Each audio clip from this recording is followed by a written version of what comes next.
Hello അസ്സാമു അലൈക്കും, welcome to ഷാസി treats. ഇന്ന് നല്ല അടിപൊളി പായസത്തിൻ്റെ റെസിപ്പിയാണ് ചെയ്യുന്നത്, അതും ചക്കക്കുരു വെച്ചിട്ട്. ഇത് ചക്കക്കുരു പായസം എന്ന് ആരും കുടിച്ചു നോക്കിയാൽ പറയില്ല, അത്രയും രുചിയാണ്. നമുക്ക് ഉണ്ടാക്കി തുടങ്ങാം. ആദ്യം ഇതിന് വേണ്ട ശർക്കര, ബെല്ലം നമുക്കൊന്ന് മെൽറ്റ് ചെയ്തിട്ടെടുക്കാം. ഞാൻ ഇപ്പോൾ 4 സൂചി ബെല്ലം എടുത്തിരിക്കുന്നത്. ഏകദേശം ഒരു 300 to 320 ഗ്രാമിൻ്റെ ഉള്ളിൽ ബെല്ലാണ് എടുത്തിരിക്കുന്നത്. 4 സൂചി ബെല്ലം. ഇതിലേക്ക് 1 ഗ്ലാസ് അളവിൽ വെള്ളം ചേർത്തിട്ട് നന്നായിട്ട് മെൽറ്റ് ചെയ്യാൻ വേണ്ടിയിട്ട് വെക്കാം. ഇനി ചക്കക്കുരു, ഞാൻ വേവിച്ചെടുത്ത ചക്കക്കുരു, ഇപ്പോൾ 25 പീസ് ചക്കക്കുരു ഞാൻ എടുത്തിട്ടുണ്ട്. ഇത് കുക്കറിലിട്ടിട്ട് ഒരു 4 വിസിൽ വരെ വേവിച്ചിട്ടെടുത്തതാണ്. ഇതൊരു മിക്സിയുടെ ജാറിലിട്ടിട്ട് കുറച്ച് വെള്ളം ചേർത്തിട്ട് നന്നായിട്ട് നല്ല പേസ്റ്റായിട്ട് ഇതേപോലെ അരച്ചെടുക്കാം. ഇനി നമ്മൾ പായസം ഉണ്ടാക്കാൻ വെക്കുന്ന പാത്രം എടുത്ത് അടുപ്പത്തേക്ക് വെക്കുക. പാത്രം ചൂടായി കഴിഞ്ഞാൽ ഇതിലേക്ക് ഒരു 1.25 ടേബിൾ സ്പൂൺ അളവിൽ നെയ്യ് ചേർത്ത് കൊടുക്കുക. പശുവിൻ നെയ്യ് തന്നെ ചേർക്കണം, വെളിച്ചെണ്ണ ഒന്നും ചേർക്കരുത്, അപ്പോൾ ടേസ്റ്റ് കുറഞ്ഞു പോവും. ഇനി ഇതിലേക്ക് കുറച്ച് മുന്തിരി, ഉണക്കമുന്തിരി ഞാൻ വറുത്തെടുക്കുന്നുണ്ട്. മുന്തിരി ഒന്ന് വറുത്ത് വന്നു കഴിഞ്ഞാൽ നമുക്കിതൊരു പ്ലേറ്റിലേക്ക് കോരിയിട്ടിട്ട് കൊടുക്കാം. ഇനി ഇതിലേക്ക് ഞാൻ ചേർക്കുന്നത് നിലക്കടലയാണ്. നിങ്ങൾക്ക് വേണമെങ്കിൽ അണ്ടിപ്പരിപ്പോ ബദാമോ എന്താ നിങ്ങളുടെ കയ്യിലുള്ളത് അതുപോലെ ചേർത്ത് കൊടുക്കുക. ഞാൻ ഇപ്പം കുറച്ച് കടലയാണ് ചേർത്ത് കൊടുക്കുന്നത്. ഇതും നെയ്യിലിട്ടിട്ട് ജസ്റ്റ് ഒന്ന് ചൂടാക്കിയിട്ടെടുക്കുക. എന്നിട്ട് ഇതും കോരിയിട്ടൊരു പ്ലേറ്റിലേക്ക് ഇട്ട് കൊടുക്കുക. ഇനി ഈ സെയിം നെയ്യിൽ തന്നെ നമ്മൾ അരച്ച് വെച്ച ചക്കക്കുരു പേസ്റ്റ് ഇതിലേക്ക് ചേർത്ത് കൊടുക്കുക.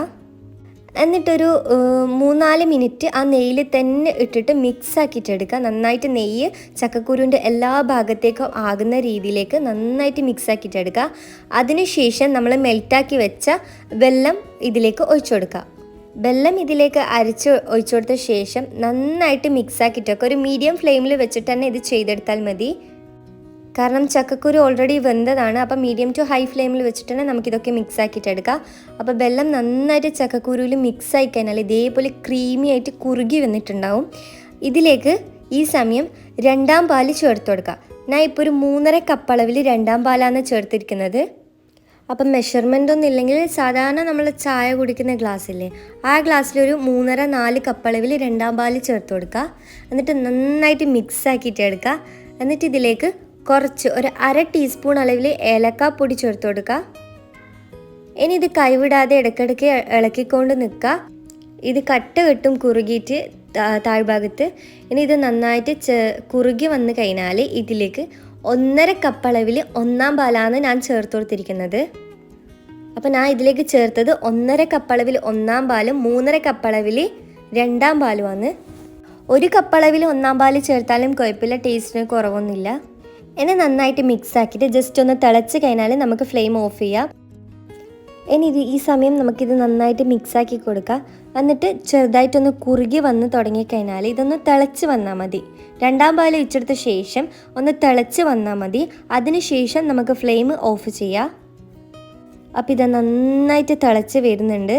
ഈ സമയം തന്നെ ചെറുതായിട്ടൊന്ന് കുറുകിയിട്ടുണ്ടാവും. ഇത് ചൂട് മാറുമ്പം ഇതിലും കൂടുതൽ കുറുകിയിട്ട് വരും.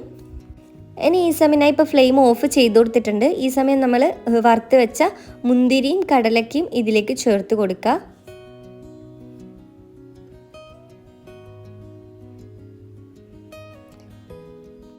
കണ്ടില്ലേ, ചെറുതായിട്ട് കുറുകിയിട്ട് വന്നിട്ടുണ്ട്. ഇത് ചൂട് മാറുമ്പം കുറച്ചും കൂടി കുറുകിയിട്ട് വരും.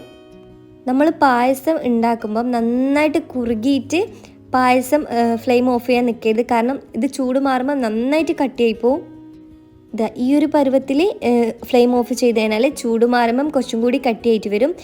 ഇത് ചക്കക്കുരു വെച്ചിട്ടാ ഉണ്ടാക്കിയെന്ന് കുടിച്ചു നോക്കിയാൽ പറയില്ല, അത്രയും ടേസ്റ്റാണ് കേട്ടോ.